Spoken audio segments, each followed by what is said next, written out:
निशारण्ये ऋषयः सौनकादयः पप्रच्छुर्मुनेः सर्वे सूतं पौराणिकं खलु। ऋषयः ऊचु व्रतेन तपसा किं वा प्राप्यते वाञ्छितं फलं तत्सर्वं श्रोतुमिच्छामः कथयस्व महामुने। सूत उवाच नारदेनैव सम्पृष्टो भगवान् कमलापतिः सुरर्षै यथैवाहं तच्छृणुध्वं समाहिताः। एकदा नारदो योगी परानुग्रहकाङ्क्षया पर्यटन् विविधान् लोकान् मर्त्यलोकमुपागतः। ततो दृष्ट्वा जनान् सर्वान् नानाक्लेशसमन्वितान् नानायोनिसमुत्पन्नान् क्लिश्यमानान् स्वकर्मभिः केनोपायेन चैतेषां दुःखनाशो भवेत् ध्रुवम् इति सञ्चित्य मनसं विष्णुलोकं गतस्तदा। तत्र नारायणं देवं शुक्लवर्णं चतुर्भुजं शङ्खचक्रगदा पद्म वनमाला विभूषितं दृष्ट्वा तं देवदेवेशं स्तोत्रं समपुचक्रमे। नारद उवाच नमो वाङ्मनसातीत रूपायानन्तशक्ते आदिमध्यान्तहीनाय निर्गुणाय गुणात्मने सर्वेषामादिभूताय भक्तानां मार्तिनाशिने। श्रुत्वा स्तोत्रं ततो विष्णुर्नारदं प्रत्यभासत। श्रीभगवानुवाच किमर्थमागतोऽसि त्वं किं ते मनसि वर्तते कथयस्व महाभाग तत्सर्वं कथयामि ते। नारद उवाच मर्त्यलोके जना सर्वे नानाक्लेशसमन्विताः नानायोनिसमुत्पन्नाः पच्यन्ते पापकर्मभिः तत्कथं समयेन्नाथ लघुपायेन तद्वद श्रोतुमिच्छामि तत्सर्वं कृपास्ति यदि ते मयि। श्रीभगवानुवाच साधु पृष्टं त्वया वत्स लोकानुग्रहकाङ्क्षया यत्कृत्वा मुच्यते मोहात् तच्छृणुस्व महावदामि ते। व्रतमस्ति महापुण्यं स्वर्गे मर्त्ये च दुर्लभं तव स्नेहान् मया विप्र प्रकाशः क्रियते अधुना। सत्यनारायणस्यैकं व्रतं सम्यक् विधानतः कृत्वा सद्यः सुखं भुक्त्वा क्षान्ते मोक्षमवाप्नुयात्। तच्छ्रुत्वा भगवद्वाक्यं नारदो मुनिरब्रवीत्। नारदो उवाच किं फलं किं विधानं च किं कृतं केन च तद्व्रतं तत्सर्वं विस्तरात् ब्रूहि कथा कार्यं व्रतं प्रभो। श्रीभगवानुवाच दुःखशोकादिगमनं धनधान्यप्रवर्धनं सौभाग्यसन्ततिकरं सर्वत्र विजयप्रदं यस्मिन् कस्मिन् दिने मर्त्यो श्रद्धा भक्तिसमन्वितः सत्यनारायणं देवं यजेच्चैव निशामुखे ब्राह्मणैर्बान्धवैश्चैव सहितो धर्मतत्परः नैवेद्यं भक्तितो दद्यात् सपादं भक्तिसंयुतं रम्भाफलं घृतं क्षीरं गोधूमस्य च चूर्णकम् अभावे शालिचूर्णं वा शर्करा च गुडं तथा सपादं सर्वभक्ष्याणि चैकीकृत्य निवेदयेत्। विप्राय दक्षिणां दद्यात् कथा श्रुत्वां जनैः सह ततश्च बन्धुभिः सार्धं विप्राश्च प्रीतिभोजयेत्। प्रसादं भक्षेत् भक्त्या नृत्यगीतादिकं चरेत् ततश्च स्वगृहं गच्छेत् सत्यनारायणं स्मरन्। एवं कृते मनुष्याणां वाञ्छा सिद्धिर्भवेत् ध्रुवम् विशेषतः कलियुगे नान्योपायोऽस्ति भूतले। ओम श्री इति श्री स्कंद पुराणे रेवाखंडे सत्यनारायण व्रत कथायां प्रथमोऽध्यायः। श्री सत्यनारायण भगवान की जय। सूत उवाच अथान्यत् संप्रवक्ष्यामि कृतं येन पुरा द्विज कश्चित् काशीपुरे रम्ये ह्यासीत् विप्रोति निर्धनः क्षुत्रिभ्यां व्याकुलो भूत्वा नित्यं बभ्राम भूतले। दुःखितं ब्राह्मणं दृष्ट्वा भगवान् ब्राह्मणप्रियः वृद्धब्राह्मणरूपस्थं पप्रच्छ द्विजमातरात् किमर्थं भ्रमसे विप्रं महीं नित्यं सुदुःखितः तत्सर्वं श्रोतुमिच्छामि कथ्यत्वां द्विजसत्तम। ब्राह्मण उवाच ब्राह्मणोऽति दरिद्रोऽहं भिक्षार्थं वै भ्रमे महीं उपायं यदि जानासि कृपया कथय प्रभो। वृद्ध ब्राह्मण उवाच सत्यनारायणो विष्णुर्वाञ्छितार्थफलप्रद तस्य त्वं पूजनं विप्र कुरुस्व व्रतमुत्तमं यत्कृत्वा सर्वदुःखेभ्यो मुक्तो भवति मानवः। विधानं च व्रतस्यापि विप्राया भास्येत्नतः सत्यनारायणो वृद्धस्तत्रैवान्तरधीयत तद्व्रतं संकरिष्यामि यदुक्तं ब्राह्मणेन वै इति संचित्य विप्रौसौ रात्रौ निद्रां न लब्धवान्। ततः प्रातः समुत्थाय सत्यनारायणव्रतं करिष्य इति संकल्प्य भिक्षार्थम् अगमत् द्विजः। तस्मिन्नेव दिने विप्रः प्रचुरं द्रव्यमाप्नुवात् तेनैव बन्धुभिः सार्धं सत्यस्य व्रतमाचरत्। सर्वदुःख विनिर्मुक्त सर्वसम्पत् समन्वितः बभूव स द्विजश्रेष्ठो व्रतस्यास्य प्रभावतः। ततः प्रभृति काले च मासि मासि व्रतं कृतम्। एवं नारायणस्येदं व्रतं कृत्वा द्विजोत्तमः सर्वपाप विनिर्मुक्तो दुर्लभं मोक्षमाप्तवान्। व्रतमस्य यदा विप्रा पृथिव्यां संचरिष्यति तदैव सर्वदुःखं च मनुजस्य विनश्यति। एवं नारायणेनोक्तं नारदाय महात्मने मया तत् कथितं विप्राः किमन्यत् कथयामि पश्यामि च ऋषयः ऊचु तस्माद् विप्राच्छ्रुतं केन पृथिव्यां चरितं मुने तत्सर्वं श्रोतुमिच्छामः श्रद्धास्माकं प्रजायते। सूत उवाच शृण्ध्वं मुनयः सर्वे व्रतं येन कृतं भुवि एकदा सद्विजवरो यथा विभव विस्तरे बन्धुभिः स्वजनैः सार्धं व्रतं कर्तुं समुद्यतः।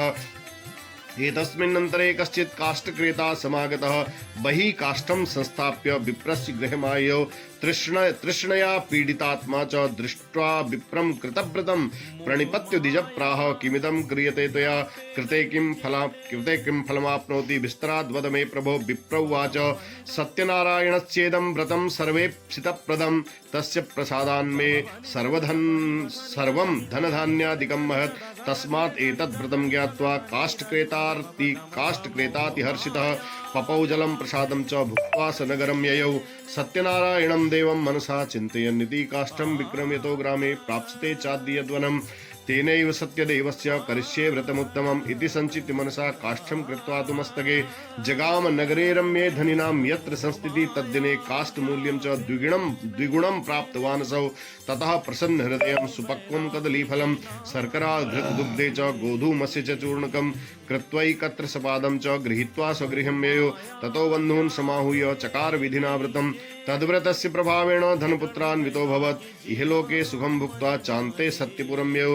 ओम श्री इति स्कंदपुराणे रेवाखंडे श्री सत्यनारायण व्रतायां द्वितीयोऽध्यायः। बोलिए श्री सत्यनारायण भगवान की जय। सूत उवाच पुनरग्रे प्रवक्ष्यामि शृणुध्वं मुनिसत्तमाः पुरा चोल्कामुखो नाम नृपश्चासीन् महामतिः जितेन्द्रियः सत्यवादी ययौ देवालयं प्रति दिने दिने धनं दत्त्वा स्वद्विजान् तोषयत् सुधी भार्या तस्य प्रमुग्धा च सरोजवदना सती भद्रशीला नदीतीरे सत्यस्य व्रतमाचरत्। एतस्मिन्नन्तरे तत्र साधुरेक समागतः वाणिज्यार्थं बहुधनैरनेकैः परिपूरितः नावं संस्थाप्य तत्तीरे जगाम नृपतिं प्रति दृष्ट्वा स व्रतिनं भूपं पप्रच्छ विनयान्वितः साधुरुवाच किमिदं कुरुते राजन् भक्तियुक्तेन चेतसा प्रकाशं कुरु तत्सर्वं श्रोतुमिच्छामि साम्प्रतं।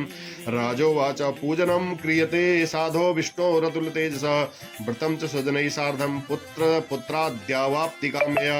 भूपस्य वचनं श्रुत्वा साधु प्रोवाच सादरं सर्वं कथय मे राजन् करिष्येऽहं तवोदितं ममापि सन्ततिर्नास्ति एतस्माज्जायते ध्रुवं। ततो निर्वृत्य वाणिज्यात् सानन्दो गृहमागतौ भार्यायै कथितं सर्वं व्रतं सन्ततिदायकं तदा व्रतं करिष्यामि यदा मे सन्ततिर्भवेत् इति लीलावतीं प्राह पत्नीं साधु ससत्तमः। एकस्मिन् दिवसे तस्य भार्या लीलावती सती भर्तृयुक्तानन्दचित्ता भवत् धर्मपरायणा गर्भिणी सा भवत् तस्य भार्या सत्यप्रसादतः दशमे मासि वै तस्याः कन्या रत्नमजायत। दिने दिने सा बभृधे शुक्लपक्षे यथा शशि नाम्ना कलावती चैत्येति तन्नामकरणं कृतं। ततो लीलावती प्राह स्वामिनं मधुरं वचः न करोपि किमर्थं वै पुरा संकल्पितं व्रतं। साधुरुवाच विवाह समये ह्यस्या करिष्यामि व्रतं प्रिये इति भार्यां समाश्वास्य जगाम नगरं प्रति। ततः कलावती कन्या बभृधे पितृवेश्मनि दृष्ट्वा कन्यां ततः साधुर्नगरे सखिभिः सह मन्त्रयित्वा द्रुतं दूतं प्रेषयामास धर्ममित् विवाहार्थं च कन्याया वरं श्रेष्ठं विचारय। तेनाज्ञप्तश्च सूतौसौ काञ्चनं नगरं ययौ तस्मादेकं वणिक्पुत्रं समादायागतो हि सः दृष्ट्वा तु सुन्दरं बालं वणिक्पुत्रं गुणान्वितं ज्ञातिभिर्बन्धुभिर्सार्धं परितुष्टेन चेतसा ददौ साधु सपुत्राय कन्यां विधिविधानतः। ततो भाग्यवशात् तेन विस्मृतं व्रतमुत्तमं विवाह समये तस्यास्तेन रुष्टो भवत्प्रभुः। ततः कालेन नियतो निजकर्म विशारद वाणिज्यार्थं गतः शीघ्रं जामातृसहितो वणिक् रत्नसारपुरे रम्ये गत्वा सिन्धु समीपतः वाणिज्यमकरोत् शीघ्रं जामात्रा श्रीमता सह तौ गतौ नगरे रम्ये चन्द्रकेतोर्नृपस्य च। एतस्मिन्नेव काले तु सत्यनारायण प्रभो भ्रष्ट प्रतिज्ञमालोक्य शापं तस्मै प्रदत्तवान् दारुणं कठिनं चास्य महत् दुःखं भविष्यति। एकस्मिन् दिवसे राज्ञो धनमादाय तस्करः तत्रैव चागतस्तस्थौ सवणिजौ यत्र संस्थितौ तत्पश्चात् धावकान् दूतान् दृष्ट्वा भीतेन चेतसा धनं संस्थाप्य तत्रैव स तु शीघ्रमलक्षितः। ततो दूता समायाता यत्रास्ते सज्जनो वणिक् दृष्ट्वा नृपधनं तत्र बद्ध्वा नीतो वणिक् सुतौ हर्षेण धावमानश्च ऊचुर् नृप समीपतः तस्करौ द्वौ समानीतौ विलोक्याज्ञापय प्रभो राज्ञा ज्ञप्तास्ततः शीघ्रं दृष्ट्वं बद्ध्वा तु तायुभौ स्थापितौ द्वौ महादुर्गे कारागारे विचारतः मायया सत्यदेवस्य न श्रुतं कैस्ततो तयोर्वचः ततस्तयोर्धनं राज्ञा गृहीतं चन्द्रकेतुना तच्छापातयोर्गृहे भार्या चैवाति दुःखिता चौरेणापहृतं सर्वं गृहे यच्च स्थितं धनम् आदि व्याधि समायुक्ता क्षुत् पिपासाति दुःखिता अन्न चिंता परा भूत्वा बभ्राम च गृहे गृहे कलावती तु कन्यापि बभ्राम प्रतिवासरम् एकस्मिन् दिवसे याता क्षुधार्ता द्विज मंदिरं गत्वा पश्यद्व्रतं तत्र सत्यनारायणस्य च उपविश्यं कथा श्रुत्वां वरं प्रार्थितवत्यपि प्रसादभक्षणं कृत्वा ययोरात्रौ गृहं प्रति माता कलावती कन्यां कथयामास प्रेमतः पुत्री रात्रौ स्थिता कुत्र किं ते मनसि वर्तते कन्या कलावती प्राह मातरं प्रति सत्वरं द्विजाले व्रतं मातर्दृष्टं वाञ्छित सिद्धिदं तत्श्रुत्वा कन्निका वाक्यं व्रतं कर्तुं समुद्यता सा मुदा तु वणिग्भार्या सत्यनारायणस्य च व्रतं चक्रे च वै साध्वी बन्धुभिर्स्वजनैः सह भर्तृजामातरो क्षिप्र मागच्छेतां स्वमाश्रमम् अपराधं च मे भर्तुर्जामातुः क्षन्तुमर्हसि व्रतेनानेन तुष्टौ सौ सत्यनारायणः पुनः दर्शयामास स्वप्नं हि चन्द्रकेतुं नृपोत्तमं वदिनौ मोचय प्रातर्वर्णिजो नृपसत्तमः देयं धनं च तत्सर्वं गृहीतं यत्त्वयाधुना नो चेत्त्वा न शिष्यामि स्वराज्यं धनपुत्रकम् एवमाभास्य राजानं ध्यानगम्यो भवत्प्रभु ततः प्रभात समये राजा च स्वजनैः सह उपविश्य सभा मध्ये प्राह स्वप्नं जनं प्रति बद्धौ महाजनो शीघ्रं मोचौ द्वौ वणिक्सुतौ इति राज्ञो वचः श्रुत्वा मोचयित्वा महाजनो समानीय नृपस्याग्रे प्रोचुस्ते विनयान्वितः आनीतौ द्वौ वणिक्पुत्रौ मुक्तो निगडबन्धनात् ततो महाजनो नत्वा चन्द्रकेतुं नृपोत्तम स्मरन्तौ पूर्ववृत्तान्तं नो भयविह्वलौ राजा वणिक्सुतौ वीक्ष्य वचः प्रोवाच सादरं दैवात् प्राप्तं महद्दुःख इदानीं नास्ति वै भयं तदा निगडसन्त्यागं क्षौरकर्मद्यकारय वस्त्रालङ्कारकं दत्त्वा परितोष्य नृपस्तौ पुरस्कृत्य वणिक्पुत्रौ वचसातोषयद्भृशं पुरानीतं तु यद्द्रव्यं द्विगुणीकृत्य दत्तवान् प्रोवाच तौ ततो राजा गच्छेतां द्वौ निजाश्रमं राजानं प्रणिपत्याह गन्तव्यं तत्प्रसादतः इत्युक्त्वा तौ महावैश्यौ जगमतु स्वगृहं प्रति इति स्कन्दपुराणे रेवाखण्डे सत्यनारायण व्रत कथायां तृतीयोऽध्यायः। बोलिए श्री सत्यनारायण भगवान की जय। सूत उवाच यात्रा तु कृतवान् साधुर्मङ्गलायन पूर्विकां ब्राह्मणेभ्यो धनं दत्त्वा तदा तु नगरं ययो कियद्दूरे गते साधौ सत्यनारायणः प्रभो जिज्ञासां कृतवान् साधो किमस्ति तव नो स्थितं ततो महाजनौ मत्तौ हेलया च प्रहस्य वै कथं पृच्छसि भो दण्डिन् मुद्रां नेतु किमिच्छसि लतापत्रादिकं चैव वर्तते तरणो मम निष्ठुरं च वचः श्रुत्वा सत्यं भवतु ते वचः एवमुक्त्वा गतः शीघ्रं दण्डी तस्य समीपतः कियद्दूरं ततो गत्वा स्थितः सिन्धु समीपतः गते दण्डिनि साधुश्च कृत नित्यक्रियस्तदा उत्थिता तरणीं दृष्ट्वा विस्मयं परमं यो दृष्ट्वा लतादिकं चैव मूर्छितो न्यपतद्भुवि लब्धसंज्ञो वणिक्पुत्रस्ततश्चिन्तान्वितो भवत् ततः तु दुहितो कान्तो वचनं चेदमब्रवीत् किमर्थं क्रियते शोको शापो दत्तश्च दण्डिना शक्यते तेन सर्वं हि कर्तुं चात्र न संशय अतस्तच्छरणं मया यामो वाञ्छितार्थो भविष्यति जामातुर्वचनं श्रुत्वा तत्सकाशं गतस्तदा दृष्ट्वा च दण्डिनं नत्वा भक्त्या प्रोवाच सादरं क्षमस्व चापराधं मे यदुक्तं तव सन्निधौ एवं पुनः पुनर्नत्वा महाशोकाकुलो भवत् प्रोवाच वचनं दण्डी विलपन्तं विलोक्य च मारोधि शृणु मद्वाक्यं मम पूजा बहिर्मुख ममाज्ञया च दुर्बुद्धे लब्धं दुःखं मुहुर्मुहुः तच्छ्रुत्वा भगवद्वाक्यं स्तुतिं कर्तुं समुद्यतः साधुरुवाच त्वन्माया मोहिता सर्वे ब्रह्माद्यास्त्रिदिवौकसः न जानन्ति गुणान् रूपं तवाश्चर्यमिदं प्रभो मूढोऽहं त्वां कथं जाने मोहितस्तव मायया प्रसीद पूजयिष्यामि यथाभिभव विस्तरे पुरा वित्तं च तत्सर्वं त्राहि मां शरणागतं श्रुत्वा भक्तियुक्तं वाक्यो परितुष्टो जनार्दनः वरं च वाञ्छितं दत्त्वा तत्रैवान्तर्दधे हरौ ततो नावं समारुह्य दृष्ट्वा विप्रवृत्तपूरितां कृपया सत्यदेवस्य सफलं वाञ्छितं मम इत्युक्त्वा स्वजनैः सार्धं पूजां कृत्वा यथाविधि हर्षेण चाभवत् पूर्ण सत्यदेव प्रसादतः नावं संयोज्य यत्नेन स्वदेशगमनं कृतं साधुर्जामातरं प्राह पश्य रत्नपुरी मम दूतश्च प्रेषयामास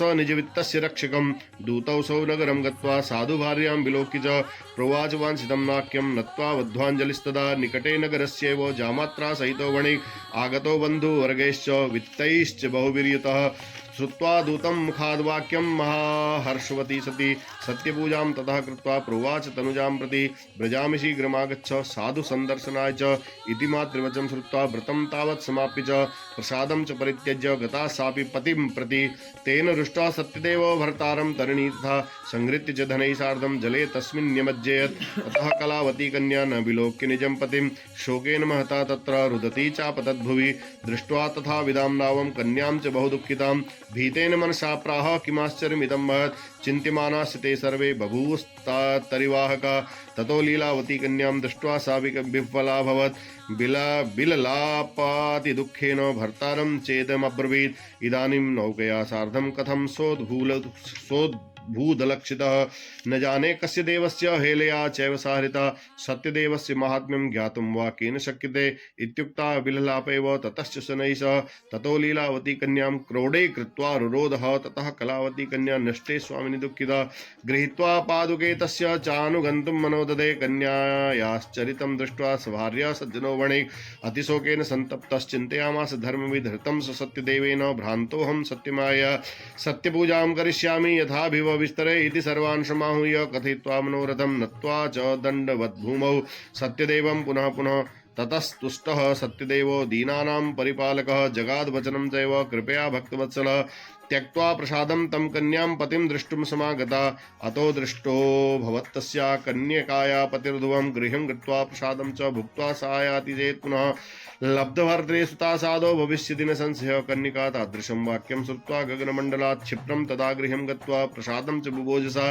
सा पश्चादनुपरागत्य ददस् स्वजनं पतिं ततः कलावती कन्या जगाद पितरं प्रति इदानीं च गृहं याहि विलम्बं कुरुषे कथं तच्छ्रुत्वा कन्यका वाक्यं सन्तुष्टो भूद्वणिक्षुतः पूजनं तस्य देवस्य कृत्वा विधिविधानतः धनैर्बन्धुगणैः सार्धं जगाम निजमन्दिरं पौर्णमास्यां च संक्रान्तौ कृत्वा सत्यस्य पूजनम् इहलोके सुखं भुक्त्वा चान्ते सत्यपुरं यो ओम श्री स्कंद पुराणे रेवाखंडे श्री सत्यनारायण व्रत कथायां चतुर्थः बोलिए श्री सत्यनारायण भगवान की जय। सूत उवाच अथान्यत् संप्रवक्ष्यामि शृणुध्वं सत्तमा आसीत् तुंगध्वजो राजा प्रजापालन तत्परः प्रसादं सत्यदेवस्य त्यक्त्वा दुःखमवापसः एकदा स वनं गत्वा हत्वा बहुविधान् पशून् आगत्य वटमूलं च दृष्ट्वा सत्यस्य पूजनं गोपाः कुर्वन्ति सन्तुष्टा भक्तियुक्ता स बान्धवा राजा दृष्ट्वा तु दर्पेण न गतो ननामसः ततो गोपगणा सर्वे प्रसादं नृपसन्निधौ